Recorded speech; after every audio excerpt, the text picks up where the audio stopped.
बिस्मिल्लाहिर्रहमानिर्रहीम अस्सलाम वालेकुम रहमतुल्लाहि व बरकातुहू। मैं इरफान अली और मैं आपको इरफान अली फूड सीक्रेट्स में खुशामदीद कहता हूँ।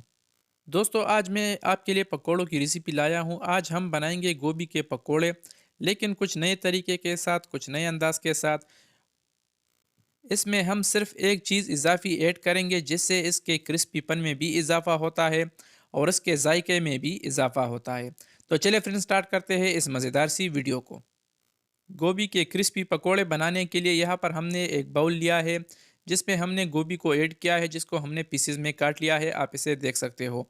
और इसमें हमने हरा धनिया भी शामिल किया है।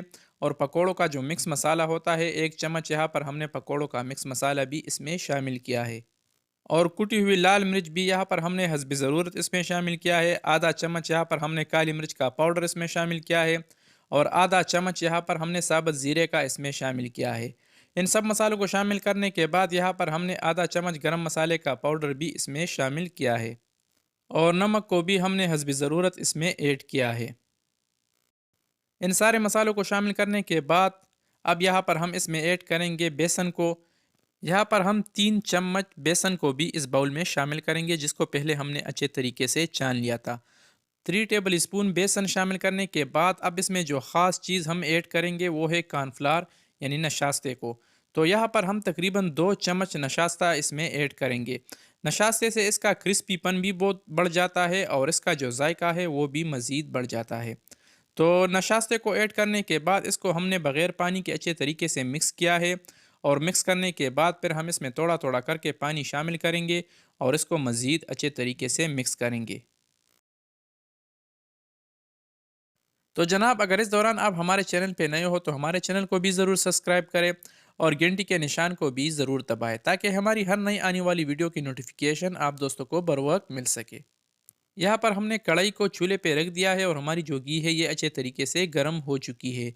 तो अब हम घी में बारी बारी करके गोभी के पकोड़ों को ऐड करेंगे और इसको अच्छे तरीके से फ्राई करेंगे। और यहाँ पर हमने चूल्हा मीडियम रखा है। अल्हम्दुलिल्लाह हमने सारे पकोड़ों को कढ़ाई में ऐड किया है। तो अब हम इसके साइडों को भी चेंज करेंगे ताकि ये दोनों साइडों से अच्छे तरीके से फ्राई हो जाए, यानी तैयार हो जाए।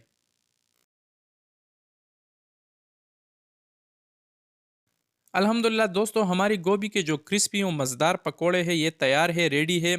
आप इस रेसिपी को ज़रूर घर में ट्राई करें, इंशाल्लाह इसका जायका आपको बहुत पसंद आएगा। तो अब हम इसको डिश आउट करेंगे, यानी इसको हम एक प्लेट में बाहर निकालेंगे। तो एक पकोड़े को हम तोड़कर आपको इसका क्रिस्पीपन भी दिखाएंगे और ये अंदर से इंतहाई नरम और मज़ेदार बने हैं।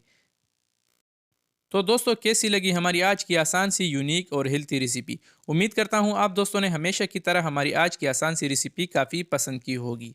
अगर वीडियो पसंद आई है तो वीडियो को भी लाइक करें और शेयर करें और चैनल को भी ज़रूर सब्सक्राइब करें। तो फ्रेंड, मिलते हैं नेक्स्ट वीडियो में, तब तक के लिए अल्लाह हाफिज़।